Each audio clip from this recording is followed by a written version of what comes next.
I was sickened. I was sickened by the standing ovation. I felt like Hollywood is just spineless, en masse.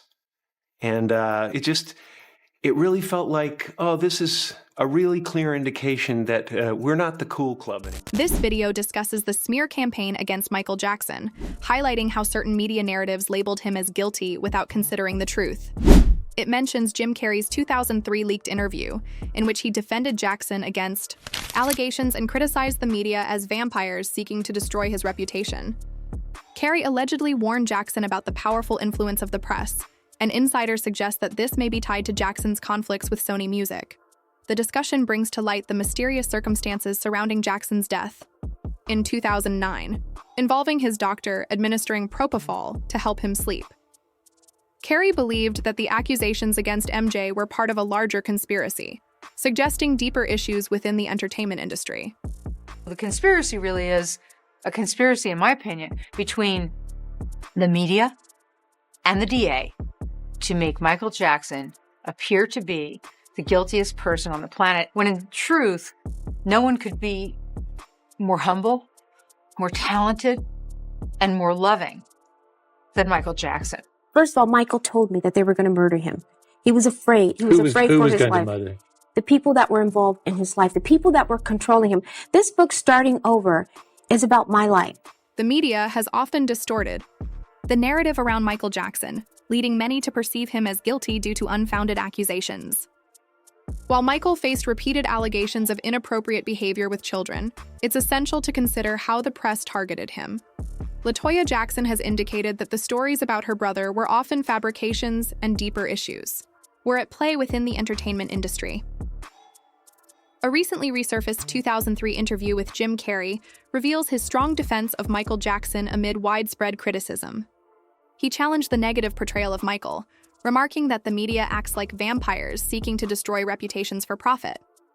Carrey defended Michael publicly and allegedly warned him about powerful industry executives orchestrating a smear campaign against him, particularly Sony Music, with which Michael was at odds. Additionally, insiders suggest that Carrey's life became chaotic after he spoke out, leading to rumors of dangers associated with standing against the industry's machinations. Michael Jackson's tragic death in 2009, shortly after receiving a cocktail of medications from his doctor, raises further questions about the circumstances surrounding his life and the forces that may have been at play.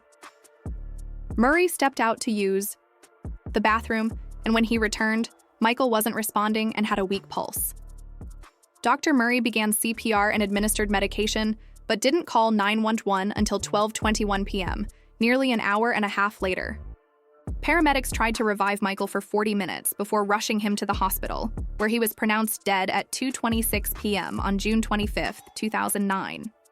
This shocking news left fans questioning the official narrative.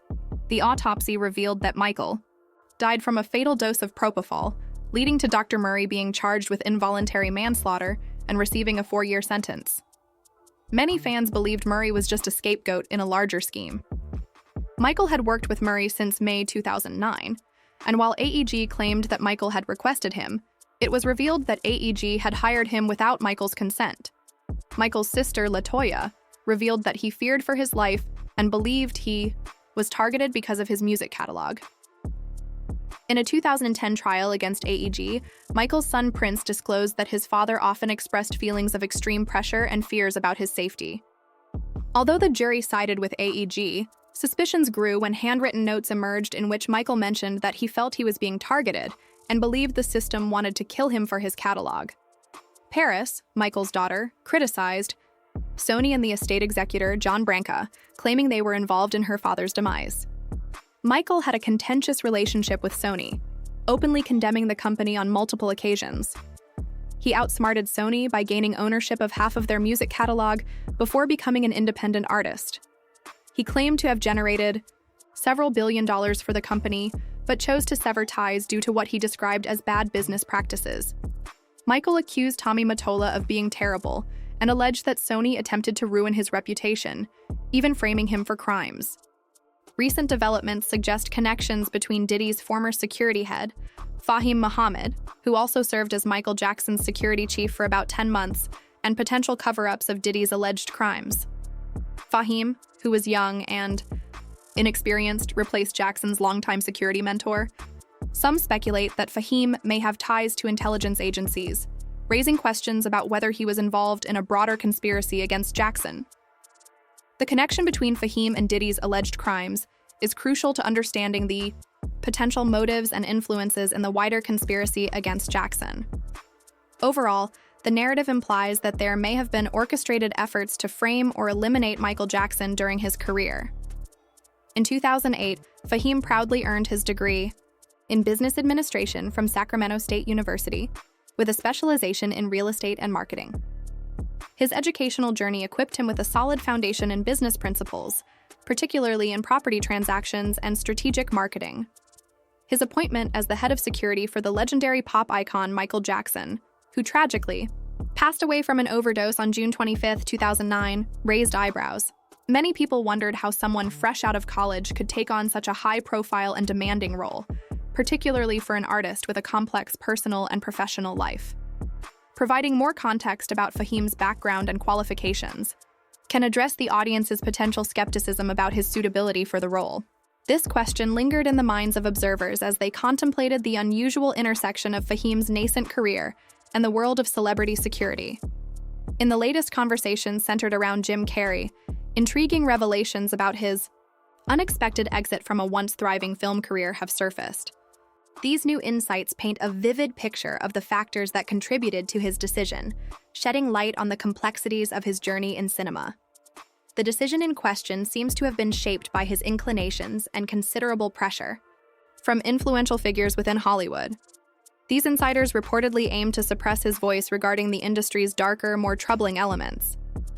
In a candid interview with The Hollywood Reporter in 2018, Jim Carrey openly discussed his aspiration to critically evaluate Hollywood. He articulated profound concerns surrounding the overwhelming corporate influence that dominates the industry, and its perceived failure to deliver content that resonates on a deeper, more meaningful level with audiences. Carrey's reflections reveal a desire for authenticity and a more thoughtful approach to storytelling in an entertainment landscape often driven by profit and superficiality. During New York Fashion Week, he further criticized the industry, stating, "I wanted to find the most meaningless thing, and here I am," highlighting the perceived superficiality of the fashion world. Initially met with skepticism by the media, Carrey's earlier comments have gained renewed attention, suggesting a more nuanced perspective. In a 2014 appearance on Jimmy Kimmel, he alluded to an Illuminati influence over Hollywood, suggesting that entertainers serve as distractions from significant societal issues. There were rumors that the laughter from the audience during this segment was manipulated in post-production.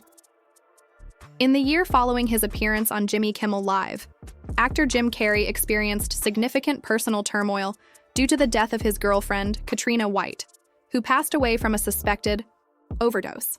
This tragedy prompted a controversial lawsuit from her ex-husband, who accused Carrey of providing drugs to White. Carrey vehemently denied these allegations, describing the lawsuit as an attempt to exploit a painful situation. He expressed his refusal to accept what he considered an insensitive claim. Ultimately, the lawsuit was dismissed.